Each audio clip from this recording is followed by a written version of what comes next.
एक छोटा सा आपको हम प्रसंग सुनाते हैं।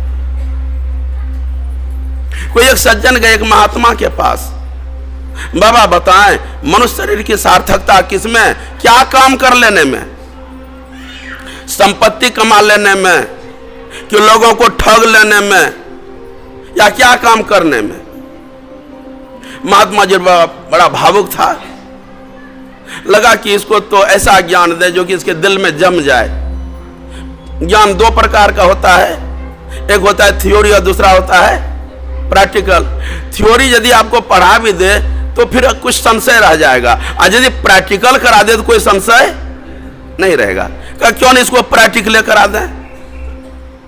नदी किनारे टहल रहे थे, शाम का बेला था, एक कोई मुर्दा लाश बहते हुए आ रहा था, लेकिन किस कदर, कहते दोनों हाथ से पेट को पीटते हुए। युवक ने देखा बाबा एकदम मरा हुआ और फिर भी पेट को पीटते हुए, आखिर क्यों।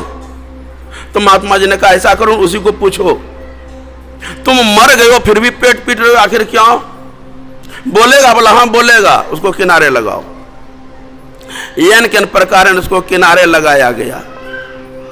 महात्मा जी ने उसके मुंह में 2-4 बूंद जल टपकाया, पूछा भाई तुम तो मर गए हो, फिर जार बाजार दोनों हाथ से पेट पीट रहे हो, आखिर क्यों। उन्होंने रोते रोते कहा बाबा क्या कहें, बड़े भाग मनुष्य का शरीर मिला था, लेकिन जिस काम के लिए मिला था वह काम हम नहीं कर सके। तब क्या किए कि हाय पेट की क्या चिंता है लोगों को, बस पेट की चिंता, कैसे पेट भरेगा अफसोस। अरे पेट की चिंता तो अन्य जानवर करे तो उसके लिए हो सकता है, लेकिन मनुष्य भी पेट का चिंता करे, जानना चाहिए। सदगुरुदेव ने हम लोग को ईश्वर विश्वासी बनने के लिए बताया, और ईश्वर ऐसा है कि मुर्दा को भी देता है लकड़ी कपड़ा आग। जो मर जाता है उसकी कोई हस्ती कोई शक्ति नहीं रह जाती है, फिर भी परमात्मा उसकी व्यवस्था करती है। मुर्दा को भी देता है लकड़ी कपड़ा आग। ये जिंदा नर चिंता करे ताका बड़ा अभागा है वह आदमी जो परमात्मा के राज्य में भोजन के लिए चिंता करे। इतने में ही कथा खत्म नहीं होगा। कबीर बाबा ने और कहा, रन बन व्याधि विपत्ति में वृथा डरो जन कोई, जो सहाय जननी जठर क्या वह प्रभु गया कि सोए। आपको पता है अभी हम मनुष्य के शरीर में हो गए हैं, कुछ शरीर में शक्ति भी आ गई है, कुछ बुद्धि और अकल भी है, आपको हाथ में पैसा भी है, लेकिन आपको पता होना चाहिए जब हम माता के गर्भ में कोई बच्चा होता है किस तरह कितने कष्ट में, शायद उसका तो अनुभव अब क्या होगा। जिस तरह से अभी देखते हैं कुछ गर्मी का समय है, बिना पंखा का आप नहीं रह सक रहे हैं, पंखा चला दिए हैं, लेकिन आपको पता है कि जब बच्चा माता के गर्भ में होता है वहां उनकी क्या दशा होती है, जानना चाहिए। वहां किस हालत में वे रहते हैं। तो जिस तरह से आप लोग अन्न पकाते हैं चूल्हा में, कोई अधकचरा अन्न रह गया खा जाते हो, जानना चाहिए वे अधकचरे अन्न को पेट पचाता है, सिद्ध करता है। कैसे, तो पेट में जठराग्नि है। ऐसा ताप जिस तरह से ईटा भट्ठा में तापने होता है, जो ईटा पकता है, ऐसा ही भट्ठी है, और उस भट्ठी के बगल में शिशु पलता है, उसको कष्ट नहीं होता होगा, उसको कष्ट होता है। इतना ही नहीं, आपको जानना चाहिए जब माता ऐसी स्थिति में होती है, गर्भवती होती है, उसकी जिह्वा बड़ा चटोरा हो जाता है। क्या खाएं नहीं खाएं, पानी पूरी समोसा गोलगप्पा इत्यादि मंगा करके, आपको जानना चाहिए ये सब सारे चीजों को जो आप खाते हो, आपका तो मुंह का स्वाद मिटता है, बच्चे का क्या गति होती होगी। ये जो नमक और मिर्चा खाते हो ना, कटे हुए पर नमक मिर्चा दो तो कैसा लगेगा, ऐसा ही कष्ट उस शिशु को होता है। कबीर बाबा ने बताया जब ऐसी ऐसी दशा में हमारी रक्षा परमात्मा ने किया है, तो जन्म गए हैं, भगवान ने मुंह दे दिया है, तो आहार नहीं देगा। बोलिए श्री सदगुरु। आहार देगा, ऐसे नहीं देगा। भरोसा करोगे तो आहार देगा, अब भरोसा नहीं करोगे तो आहार नहीं मिलेगा। भरोसा करो तो उस मुर्दा ने रोते रोते कहा, बाबा बड़े भाग, मनुष्य का शरीर हमको मिला था, लेकिन जो काम करना चाहिए था नहीं कर सके। हाय पेट की हाय पेट को भरने में 24 घंटा समय लगाया। भरसक आप देखते होंगे, बाजार के रहने वाले हैं, जैसे रोड पर जाते हो सुबह का समय, लोग भागे जा रहे हैं, चौराहे पर देखो भागे जा रहे हैं, कोई पांव पैदल और कोई साइकिल से, कोई मोटरसाइकिल से, जिसको जो सवारी है। आखिर क्यों, किस लिए? हाय हाय हाय, पैसा। क्या किस लिए भाग रहा है? पैसा पैसा। पेट कैसे चलेगा? उस मुर्दा ने कहा, पेट भरने के कारण हम जीवन बिता दिए, भजन नहीं किया, हम बड़े कष्ट में जा रहे हैं। महात्मा जी ने युवक को कहा, इसको छोड़ दो। मुर्दा बह गया। थोड़ा देर बीता कि दूसरा मुर्दा, यह किस कदर, तो दोनों हाथ से माथा पीटते हुए जार बेजार। युवक ने देखा, बाबा देखते हैं दूसरा ये माथा पीटते हुए, आखिर क्यों? उसको भी किनारे लगा, पूछो वे माथा क्यों पीट रहा है। यन किन प्रकार उसको भी किनारे लगाया गया।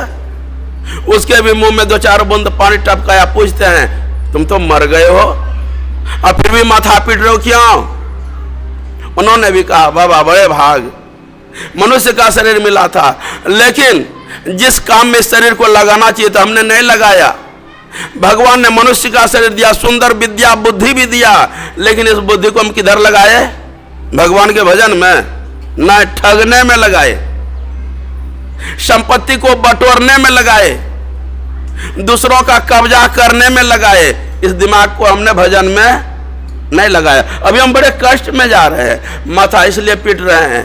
यदि हम दिमाग को, बुद्धि को भगवान के भजन में लगाते दिया, कष्ट हमको भोगना नहीं पड़ता। महात्मा ने युवक को कहा, सुना जी, हाँ इसको भी छोड़ दो। थोड़ा देर बीता कि तीसरा मुर्दा, अब लास्ट होगा कथा, घबराइए नहीं। तीसरा मुर्दा, ये बड़ा हृष्ट पुष्ट, लंबी लंबी मौजदारी। अभी हमारे जो मंच पर हैं, आप लोग जो इतना बड़ा बड़ा लंबी दाढ़ी मोछ किसी को नहीं है। बड़का बड़का दाढ़ी, बड़का बड़का मोछ, फिर भी मोछ अटते हुए, चेहरे पर मुस्कुराहट, मोछ अटते हुए, बड़े आनंद से बहते हुए आ रहा था। युवक ने देखा, बाबा देखते ये तीसरा मर गया, फिर भी मोछ ऐंठ रहा है, चेहरे पर मुस्कुराहट, आखिर क्यों?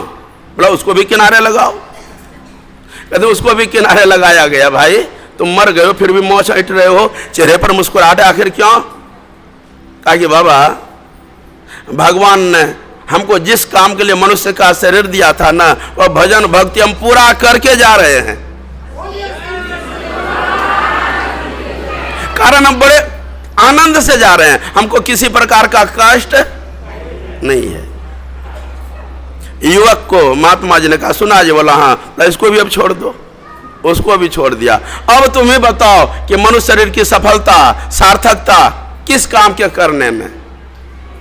क्या संपत्ति के कमाने में, कि मकान के बनाने में, कि संतान को बढ़ाने में, कि भजन करने में?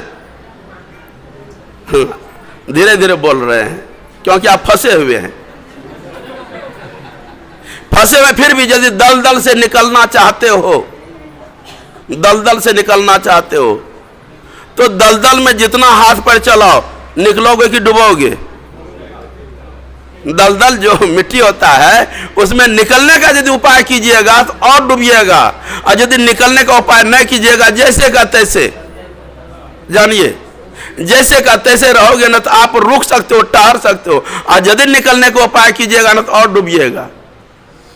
आप निकलने का उपाय कर रहे हैं कि डूबने का उपाय कर रहे हैं? कोई नहीं। निकलने का मतलब क्या और डूबने का मतलब क्या, यो बात जानिए। आपके पास बहुत सारा काम है सामने में, छत अधूरा है, पीट देंगे ना तो मेरा काम तमाम हो जाएगा। बच्चे की पढ़ाई चल रही है, नौकरी कर लेगा ना तो मेरा काम, बच्चे का शादी कर देंगे तो मेरा काम समाप्त हो जाएगा। ये आप डूब रहे हैं कि निकल रहे हैं? बोलिए श्री सदगुरु। फिर अब क्या करना पड़ेगा? अब बाबाजी बन जाइए, होगा? अब इतना बाबाजी बन जाओ, एक बाबाजी बना है हमारे फूल बाबा, तो पूरे देखते नौगछिया को चैन है। इतना बाबाजी बन जाइएगा तब क्या होगा फिर? तो बात जानिए, गुरु नानक देव जी महाराज ने बड़ा अच्छा ही कहा, संसार के कामों को पूरा करके छूटने को उपाय करना, दल दल में धसना। जियो जियो कर्म कियो लालच लगी, त्यों त्यों आप बंधायो। जितना काम आप संसार में छूटने के लिए कर रहे हो, इससे छूट नहीं सकते हो, बल्कि बंदर पर बंधन हो रहा है। यदि कोई छूटना चाहते हो, आपको यह नहीं कहते कि छत पीटना छोड़ दो, पुत्र को पढ़ाना छोड़ दो, बेटी की सगाई करना छोड़ दो। सब काम करते हुए भजन करना नहीं छोड़ो। भजन करोगे आपका उबार होगा, दलदल में नहीं फंसोगे। आप भजन नहीं करोगे तो दलदल से आपका कोई उबार कर नहीं सकता है।